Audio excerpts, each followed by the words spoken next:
بس جاتے جاتے اختتام پر برکت کے لیے اب اپنے دلوں کی جائز تمنائیں دل میں لے لیں، مولا حسن کی شہادت پڑھ دوں اور گفتگو ختم کر دوں۔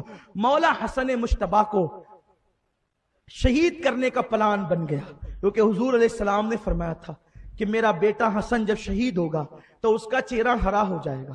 بڑی باتیں ہیں، اس پر بہت تفصیل ہے، لیکن اس کا ذکر نہیں، کیونکہ یزید پلید ملعون کو یہ خبر تھی کہ اس پر دستخط کر چکے ہیں میرے بابا کہ میرے بعد امام حسن خلیفہ ہوں گے، تو ان کے بعد ہی نہ ہونے پائے، ان کی زندگی میں ایک قصہ تمام ہو جائے، اس لیے اس نے ایسے حالات پیدا کیے کہ امام حسن کو شہید کیا جائے۔ اس کے لیے یہ ہوا 5 مرتبہ زہر دیا مولا حسن کو۔ کتنی مرتبہ؟ 5 مرتبہ زہر دیا، کبھی کھجوروں میں، کبھی حلوے میں، الگ الگ انداز سے زہر دلوائے گئے، لیکن 5 مرتبہ یہ ہوا جب بھی تکلیف بڑھتی میرے مولا حسن نانا کے مزار پہ چلے جاتے، دعا کرتے، اچھے ہو جاتے۔ اس سے مجھے مسلک بھی ملا، ہمیں طریقہ بھی ملا، جب کوئی ستائے تو حال دل مصطفیٰ کریم کو سنا دینا چاہیے، جب وہ کرم کر دیتے ہیں تو بیڑا پار ہو جاتا ہے۔ اسی لیے تو ہمارے امام کہتے ہیں نا، بڑے مزے میں کہتے ہیں، اپنے دل کا ہے انہی سے آرام، سونپے ہیں اپنے انہی کو سب کام، لو لگی ہے کہ اب اس در کے غلام چارے درد رضا کرتے ہیں۔ اللہ اکبر، غم ہو گئے بے شمار آقا، بندہ تیرے نثار آقا، ٹوٹی جاتی ہے پیٹ میری، للہ یہ بوجھ اتار آقا۔ کہتے ہیں ایک طرف آدائیں دیں، ایک طرف ہے ہاسے دیں، بندہ ہے تنہا شہا، تم پہ کروڑوں درود، تنہا ہو کر بھی اگر آپ ساتھ میں ہو تو کہتے ہیں کیوں کہوں بے کس ہوں میں، کیوں کہوں بے بس ہوں میں، تم ہو میں تم پر فدا، تم پہ کروڑوں درود۔ بہرحال مولا حسن چلے گئے، شفا ہو گئی۔ ایک مرتبہ ایسا زہر دیا، 6ٹھی مرتبہ، کہ مزار رسول پہ جا نہ سکے۔ ہیرے پیس کر، ہیرے جو ہوتے ہیں نا، ہیرے باریک پیس کر، بڑے تیز ہوتے ہیں، کانچ سے زیادہ، ارے کانچ کٹ جاتی ہے ہیرے سے، ہیرے کی کنی سے کانچ کٹتی ہے، ہیرے اصلی پیس کر پانی میں ملا دیا۔ مولا حسن تہجد میں اٹھے اور وہ پانی جب پیا تو وہ ہیرے کی کنی جو باریک پیسی ہوئی تھی اندر گئی تو گلے سے لے کر سینے تک سارا پھاڑ دیا، اور آپ جو ہے وہ خون کی الٹیاں کرنے لگے۔ زہرا کے بڑے صاحبزادے میرے آقا و مولا حسن مجتبیٰ، جس کا جھولا جھلانے جبریل آتے تھے، جس کو میرے رسول اپنی گود میں بٹھاتے تھے، جس کو اپنے کندھے پر بٹھاتے تھے، جس کو اپنا لعاب چساتے تھے، امام حسین کا پیر و مقتدا، امام حسن مجتبیٰ کے وہ اتڑیاں کٹنے لگی، اور کٹ کٹ کے منہ کے رستے الٹی کے ذریعے سے آتے کٹ کٹ کے ٹکڑے ٹکڑے ہو کر کے گرنے لگی۔ اس وقت آپ نے فرمایا میرے بھائی حسین کو بلاؤ۔ مولا حسین آئے، دیکھا رہ نہ گیا، اس لیے کہ میرے ماں جائے کا کیا حال ہو گیا۔ اس وقت آپ نے فرمایا بھیا یہ کیا ہے؟ تب آپ نے کہا بھائی حسین دیکھتے ہو میرا چہرہ کیسا ہے؟ تو اس وقت کہا بھائی آپ کا چہرہ ہرا ہو گیا۔ کہا نانا کی حدیث یاد آئی، نہ فرمایا تھا نانا نے کہ میرا حسن جب دنیا سے جائے گا تو اس کا چہرہ ہرا ہو جائے گا، حسین جائے گا تو اس کا چہرہ سرخ ہو جائے گا۔ بھائی حسین میرا چہرہ ہرا ہو گیا ہے، اب میرے لیے وقت کی گھڑیاں کم بچی ہے، اب میں رب کی بارگاہ کی طرف جانے والا ہوں۔ اور آپ اس طریقے سے، بڑی تکلیف اور بڑی شدت تھی، اسی عالم میں آپ نے دنیا سے کوچ فرمایا۔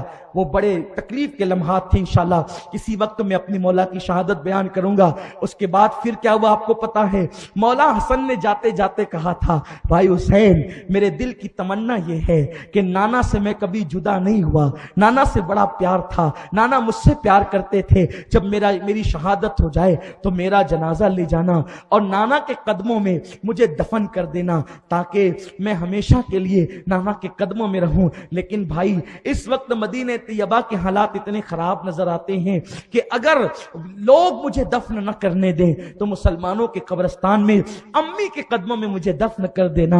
مولا حسن شہید ہو گئے، غسل دیے گئے، نماز جنازہ پڑھائی گئی، اور اس کے بعد اللہ اکبر حسن مجتبیٰ کے ساتھ مدینے کی سرزمین پہ وہ ہوا۔ بڑا تاریخ کا بدترین باب پڑھنے لگا ہوں کہ اللہ اکبر، اللہ اکبر، زینب کہتی ہیں کہ سیدہ فاطمہ کے دو بیٹے تھے، ایک امیر حسن تھا، دوسرا غریب حسین تھا۔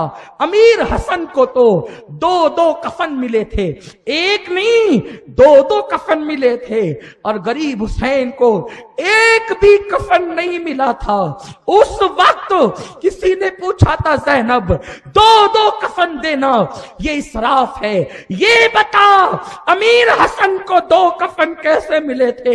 حسین کی موجودگی میں امیر حسن کو دو کفن کیسے ملے تھے؟ تو اس وقت سیدہ زینب نے کہا میں نے اپنی آنکھوں سے دیکھا جب حسن کا جنازہ اٹھایا گیا اور نانا کے گھر کی طرف لایا گیا، اور میرا بھیا حسین چاہتا تھا کہ حسن کو نانا کے قدموں میں دفن کر دے۔ ابھی نانا کے وصال کو 35 سال سے زیادہ کا عرصہ بھی نہیں بیتا تھا۔ اس وقت مدینے کا حاکم مروان ابن حکم تھا۔ اللہ اکبر، ہم اہل بیت حسن کا جنازہ نانا کے قدموں میں دفن کرنا چاہتے تھے، جیسے ہم نے اپنے ہاتھوں میں حسن مجتبی کا لاشا اٹھایا، تیر آنے شروع ہو گئے، تیر برسنے شروع ہو گئے۔ اس وقت تو میں نے اپنے ہاتھوں سے تیر نکالنے شروع کیے اور کہتی تھی لوگوں حسن نے تمہارا بگاڑا کیا ہے، تم کیوں تیر برساتے ہو؟ وہ بنو امیہ کا بدترین کتا جسے دنیا مروان ابن حکم کہتی ہے، اس نے تیر چلوائے تھے۔ تو زینب کہتی ہے دو کفن کی وجہ یہ تھی کہ اتنے تیر چلے حسن کے جسم پر بعد شہادت کہ نکالتے نکالتے وہ کفن پھٹ گیا اور خون سے رنگین ہو گیا۔ تب میرے بھیا حسن نے فیصلہ کیا تھا کہ اب ایک کفن اور اڑا دو تاکہ میں اپنے بھائی کو دفن کروں۔ اس وقت امام حسین نے تلوار نکال لی تھی، اہل بیت کے جوانوں نے تلوار نکال لی تھی، ہم تو یہی دفن کریں گے۔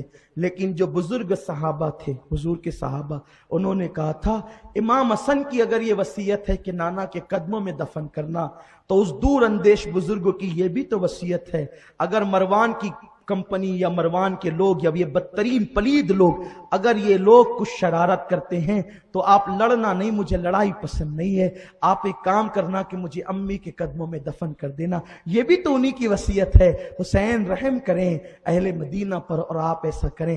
تب میرے مولا حسین نے اپنے بھائی کا جنازہ لے جا کر آنسوؤں کی برسات میں امی جان کے قدموں میں دفن کیا، اور آج تک مولا حسن وہیں پر آرام فرما رہے ہیں۔ یہ امام حسن کی شہادت ہے۔ اللہ ان آقاؤں کے صبر کا صدقہ عطا فرمائیں، ان کے صدقے سنی دعوت اسلامی کو اللہ دن دنی رات چوگنی ترقی دے، آپ سب کو سلامت رکھے۔ اسی طرح ان آقاؤں کی محفل میں آیا کرو، ان محفلوں میں آنے سے تقدیریں بدل جایا کرتی ہیں۔ دوران گفتگو کوئی غلطی